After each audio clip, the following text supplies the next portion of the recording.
இல்லை கைஸ், ஒரு ஷிப்பையே முழுங்கக்கூடிய அளவுக்கு இருக்கிற ஒரு பாம்பு, அது பேர் தான் லெவியத்தன். ஸோ இந்த லெவியத்தன் உண்மையா இல்லை பொய்யா, வாங்க பார்ப்போம்.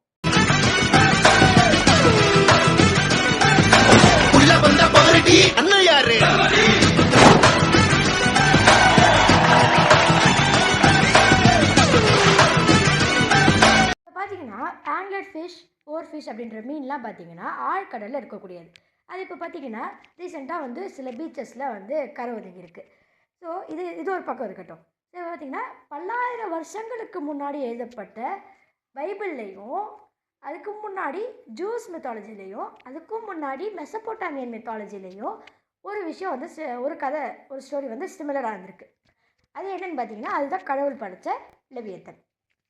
ஸோ இப்போ இந்த மீன்களுக்கும் இந்த லெவியத்தனுக்கும் என்ன சம்மந்தம் அப்படின்னு கேட்டிங்கன்னா, ஸோ இந்த ஓவர் ஃபிஷ், ஆங்கர் ஃபிஷ் அப்படின்றதுலாம் பார்த்திங்கன்னா ஆழ்கடலில் வாழக்கூடியது.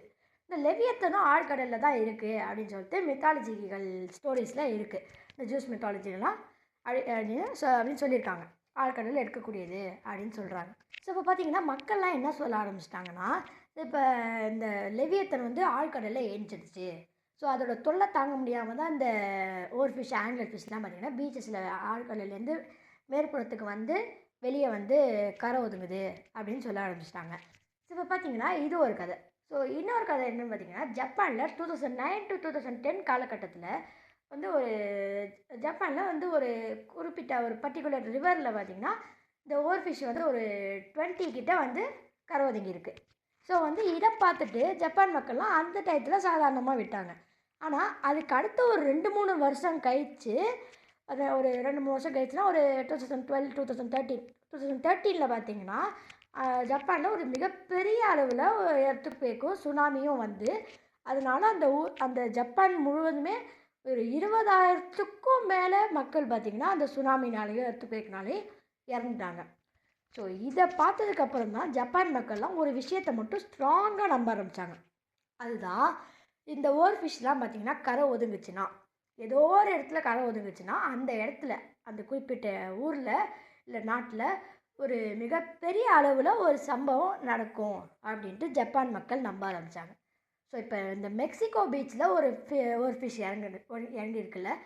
ஸோ இதனால் இது மெக்சிகோவில் இறங்குனதுனால அந்த ஜப்பானில் இருக்க மக்கள் என்ன சொல்கிறாங்கன்னா, அவ்வளோதான், இப்போ மெக்சிகோவில் ஒரு மிகப்பெரிய சம்பவம் நடக்க போகுது அப்படின்னு சொல்ல ஆரம்பிச்சிட்டாங்க.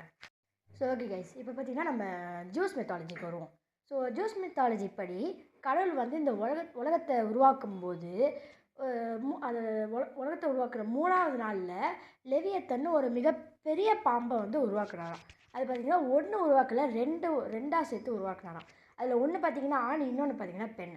ஸோ இது ரெண்டுத்தையும் உருவாக்கிட்டு கடவுள் வந்து கடவுளே வந்து அந்த 2 பாம்பையும் பார்க்கும்போது அவரே நினச்சாராம், நம்ம தெரியாமல் தப்பு பண்ணிட்டோமோ, இந்த 2 பாம்பையும் நம்ம தெரியாமல் உருவாக்கிட்டோம். ஸோ வந்து இதை வந்து 2மே சேர்ந்து குட்டி போட்டால் வந்து இன்னும் கொஞ்சம் நிறைய லெவியத்தன்ஸ், இந்த மாதிரி குட்டி குட்டி லெவியத்தன்ஸாக வந்து இந்த உலகத்தையே அழிச்சிரும். அப்புறம் இந்த உலகத்தில் நல்ல விஷயங்களே இங்கே இருக்காது, எல்லாத்தையும் அழிச்சிரும் இந்த லெவியத்தன்ஸ் அப்படின்னு சொல்லிட்டு அந்த 2 லெவியத்தன்ஸில் பெண் லெவியத்தனை மட்டும் அழிச்சிட்டாராம். இன்னொரு லெவியத்தனை பார்த்திங்கன்னா என்ன பண்ணியிருக்காரு, இது முளைச்சிட்டு இருந்தால் அந்த உலகத்துக்கு ஆபத்து அப்படின்னு சொல்லிட்டு அதை தூங்க வச்சுட்டாரு. ஒரு டீப்பஸ்ட் ஓஷன் சொல்லலாம். டீப்பஸ்ட் ஓஷனாக இந்த வேர்ல்டில் வந்து டீப்பஸ்ட் ஓஷனில் பார்த்திங்கன்னா அதை வந்து அடியில் டீப்பஸ்ட்டு இடத்துல வந்து அதை வந்து தூங்க வச்சுட்டாராம். அதை வந்து தூங்க வச்சுட்டாரு. ஸோ பார்த்திங்கன்னா வந்து அது வந்து கீழே இருக்குது. ஸோ அது எப்போ முழிக்கும் அப்படின்னு கேட்டிங்கன்னா, இந்த உலகத்தில் வந்து எப்போ வந்து, அதாவது உலகம் முடிகிற காலம், ஸோ வந்து ஜட்ஜ்மெண்ட் டே அப்படின்னு சொல்லுவாங்க பார்த்திங்களா, அந்த நாளில் தான் அது வெளியே வரும். அது எப்போனா பார்த்திங்கன்னா இந்த உலகத்தில் எப்போ வந்து மக்கள்லாம் வந்து ஒரு ஈகோ பிடிச்சி வந்து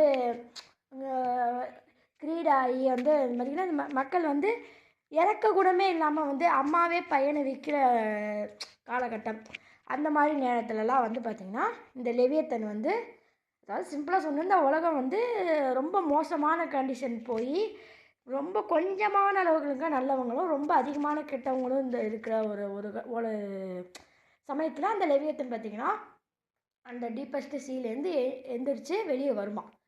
அப்போ வரப்போ அதோட வாழை லேசாக அசைக்குமா. அசைச்சிச்சுன்னா அந்த ஏரியாவில் இந்த உலகத்தில் ஒரு மிகப்பெரிய ஒரு சுனாமி வந்து வருமா. எர்த் குவேக்ஸ் நம்ம எது வேணால் வச்சுக்கலாம்.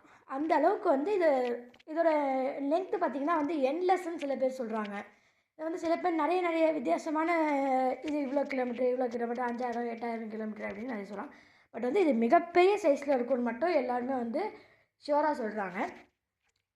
நானும் அப்படி தான் நினைக்கிறேன். வந்து ஏன்னா வந்து கடவுள் உருவாக்குனா சாதாரணமாக உருவாக்குவாரா? ஏதாச்சும் ஒரு யூஸ் இருக்கணும். ஏன்னா வந்து ஒரு குட் இருந்துச்சுன்னா ஒரு பேட் இருக்கணும். இந்த வேர்ல்டோட பேலன்ஸுக்காக தான் வந்து ரெண்டுத்தையுமே நல்ல விஷயத்தையும் கெட்ட விஷயத்தையும் கடவுள் உருவாக்குனார். இப்போ பார்த்தீங்கன்னா இந்த லெவியத்தன் வந்து எழிஞ்சு வெளியே வரும்போது இந்த சுனாமிலாம் வந்ததுக்கப்புறம் இந்த கெட்ட மக்கள்லாம் வந்து அதை அழிச்சிடும். கெட்டவங்க மக்கள்னு கிடையாது, ஹியூமன்ஸ் அனிமல்ஸ் எல்லாத்தையுமே பார்த்திங்கன்னா வந்து டோட்டலாக வந்து அழிச்சிடும். அதில் நல்லவங்க மட்டும் வந்து கடவுளை வந்து வேண்டுவாங்க. மாதிரி வந்து இந்த மாதிரி லெவியத்தன் வந்துருச்சு எங்களை காப்பாற்றுங்கன்னு சொல்லிட்டு கடவுளை வந்து எல்லோரும் வேண்டுவாங்க. அப்போ வந்து கடவுள் என்ன பண்ணுவாருன்னா சொர்க்கத்துலேருந்து ஒரு வாள், ஒரு மிகப்பெரிய அந்த லெவியத்தனை அழிக்கிறதுக்குனே உருவாக்குன ஒரு வாளை எடுத்துக்கிட்டு நம்ம பூமிக்கு வருவாராம். பூமிக்கு வந்து என்ன பண்ணுவார், அந்த அந்த லெவியத்தனோட கழுத்துலேயே அந்த கத்தியை இறக்கி லெவியத்தனை கொண்டு வரான். இது இந்த மாதிரி பண்ணதுக்கப்புறம் அந்த லெவியத்தனோட உடம்பையே ஃப்ளெஷ்ஷாக வச்சு லாஸ்ட்டாக வந்து மக்களோடு சேர்ந்து கடவுள் வந்து ஒரு டின்னர் சாப்பிடுவாராம். இதுதான் பார்த்திங்கன்னா ஹெவனுக்கு போகிறதுக்கான ஒரு மிகப்பெரிய ஒரு வழி அப்படின்னு ஜூஸ் மித்தாலஜியில் சொல்லப்படுது. ஸோ இதான் பார்த்திங்கன்னா ஜூஸ் மித்தாலஜியில் சொன்ன லெவியத்தன் பற்றின கதை. ஸோ பார்த்திங்கன்னா அவ்வளோதான் கைஸ், வீடியோ முடிஞ்சு. நான் இன்னும் வந்து லெவியத்தன் உண்மையா இல்லை பொய்யா அப்படின்றது இதுதான் பார்த்திங்கன்னா நிறைய பேருக்கான இருக்கிற ஒரு கொஷின். ஸோ பார்த்திங்கன்னா சிம்பிளாக சொன்னால் இது உண்மை கிடையாது. ஜஸ்ட் இது வந்து ஒரு மித்தாலஜிக்கல் ஸ்டோரி. இது வந்து நம்புகிறவங்க நம்புகிறாங்க, நம்பாதவங்க வந்து இல்லைன்னு சொல்கிறாங்க. இதை பார்த்து நம்ம ஒன்றும் பயப்பட வேணாம். ஏன்னா பார்த்திங்கன்னா சயின்டிஃபிக் ரீசன்ஸ்லாம் எதுவுமே இதுக்கு வந்து கிடையாது. சயின்டிஸ்ட்லாம் வந்து சாதாரணமாக நேச்சுரல் ரிசர்ச்னால இந்த ஒரு ஃபிஷ்ஷு ஆங்கிள் ஃபிஷ்லாம் வந்து வருது. ஸோ அதனால் பார்த்தீங்கன்னா நீங்கள் வந்து பயப்படலாம் தேவையான ஒன்றும் அவசியம் கிடையாது. நானுமே கொஞ்ச நாள் வந்து யோசிச்சேன், என்னடா இப்படிலாம் சொல்கிறாங்க அப்படின்னு தான் யோசித்தேன். ஸோ இது மாதிரி நிறைய பேர் புது புது கட்டுக்கதைகள்லாம் சொல்லுவாங்க. அதெல்லாம் நீங்கள் எதுவும் நம்ப தேவையில்லை. ஸோ அவ்வளோதான் கைஸ், லெவியத்தன் உண்மையாக பொய்யா உங்களுக்கு வர கட்சியில் உண்மை கிடையாது. ஜஸ்ட் ஒரு மித்தாலஜிக்கல் ஸ்டோரி. ஓகேவா?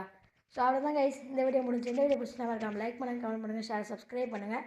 பக்கத்தில் இருக்க பெல் ஐகானை ப்ரெஸ் பண்ணி ஆல் வச்சு நோட்டிஃபிகேஷன் அப்போ தான் உங்களுக்கு உங்கள் ஃபோன் தேடி வரும். பண்ணுங்கள் என்ன இப்போ. ஓகே, அடுத்த வீடியோவில் பார்ப்போமா? பாய்.